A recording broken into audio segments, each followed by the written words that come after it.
ఒకరోజు రాత్రి ఓ దొంగ పరిగెత్తుకుంటూ వచ్చి ఓ దుకాణంలో దూరాడు. ఏయ్! ఎవరు నువ్వు? అని వ్యాపారి ఆ దొంగను నిలదీశాడు. అయ్యా! నన్ను పోలీసుల బారి నుంచి కాపాడండి.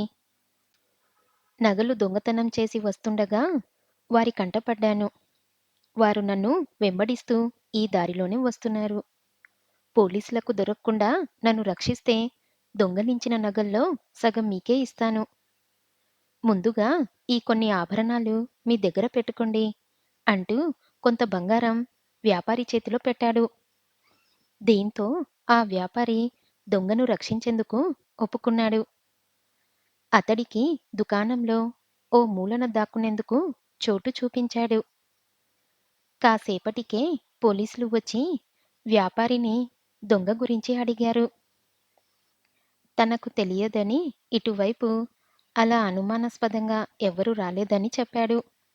దాంతో పోలీసులు దొంగను వెతుక్కుంటూ ముందుకు వెళ్ళిపోయారు. కాసేపటి తర్వాత దొంగను తన వాటా ఇవ్వమని వ్యాపారి అడిగాడు. వెంటనే దొంగ తన సంచిలో నుంచి కత్తి బయటకు తీసి అరిస్తే చంపేస్తా అన్నాడు. ఇందాక తాను ఇచ్చిన నగలతో పాటు గల్లపెట్టెలో డబ్బంతా తనకు ఇవ్వమన్నాడు. ప్రాణాల మీద తీపితో దొంగ చెప్పినట్లే చేశాడు వ్యాపారి. దొంగ మెరుపు వేగంతో అక్కడ్నుంచి పారిపోయాడు. అత్యాశతో దొంగకు ఆశ్రయం కల్పించడం వల్ల తన డబ్బు పోయిందని బోరున విలపించాడు వ్యాపారి.